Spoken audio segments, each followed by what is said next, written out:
All right, so you're a software guy.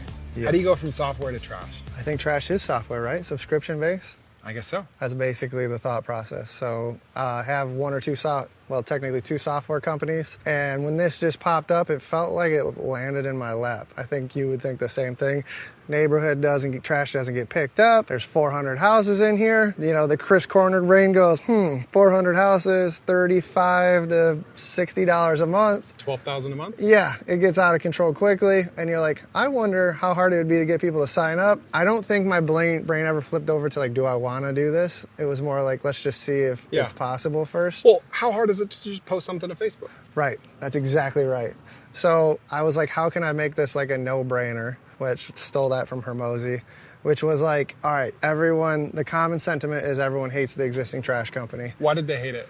So it sold to private equity. The expenses got cut. I'm assuming some drivers quit, but like the customer support was miserable. And so people just started quitting in droves. And in our neighborhood, something happened where people they didn't pick up the trash for like a week or two, and people were irate.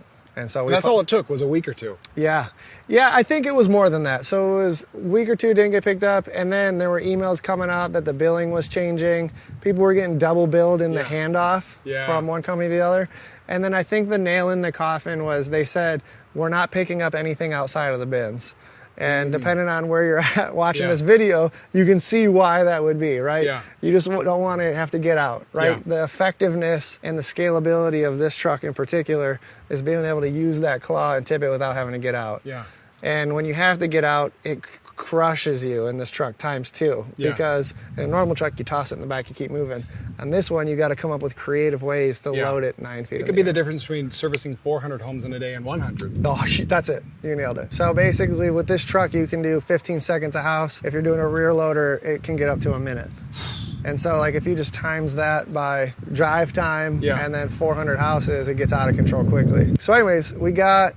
so you go to Facebook. Go to Facebook, and I'm trying to put an offer up. And the offer that I wanted to put up was supposed to be no-brainer. And I'm like, listen, they're going to service this neighborhood no matter what. So the first part of my offer was like, hey, if I can get 200 customers to sign up, there's 400 people who live in here. I figured, hey, if I could get half of them, that would be huge. Yeah. If I get half of them, that'd be huge. And if we don't hit that number, 100% refund. There's no risk. Like, you either get your trash pickup or you get your money back. And that's somewhat risky to you because if you refund everyone, Stripe or whoever will keep all the refund fees. Yeah. Right? But it's a small risk. Yeah, it was a percentage risk, basically. So now, to counteract that, I'm glad you said that because that's something most people don't catch. Yeah. We put in Stripe, you can extend the escrow before the money gets transferred to you. So we extended it as far as it would go. To mitigate that risk. Mitigate it. So before they transfer it to your bank account, they ask you, like, how long do you want us, you can have it same day or you can have it, and you pay more money. Anyways.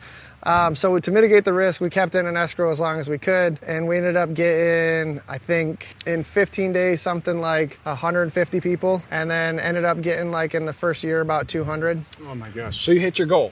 Yep, so we hit the goal. I didn't have to refund everyone. That was part of the offer. It was like, hey, if we don't hit the goal, I'll refund you all the money, no risk. And then if we do hit the goal, we're going to use the cash to go buy a trash truck. Now, I asked for 3 months in advance. Yeah, so $105. And so $105. So we got basically 200 people to send us $105. Now, that was over probably a 45-day period for the 200. We got the initial 150 in like 10, 15 days. So that's like $15,000? Yeah. In like pre-sales? $15,000 in pre-sales, and if you really look at it, it's like $5,000 a month in reoccurring. Yeah. Well, what's crazy is like you were like totally transparent with them. I've never owned a trash business. I don't have a trash business. Yeah. I know that these guys suck. Yeah. I can do it better. Yeah, How hard could it be? Yeah. Most people would be tempted to be like, listen, my brother has a trash business. Yeah. I know what I'm doing. But you were like, hey, all the cards on the table. But you made it risk-free for them. That's what offset the lack of experience. Right. I think deep down, I've always wanted to do a pre-sale. Yeah. And so, like, this was like, you always hear people talking about, like, Noah Kagan is a big one. I'm like, oh, do pre-sale. And I was like,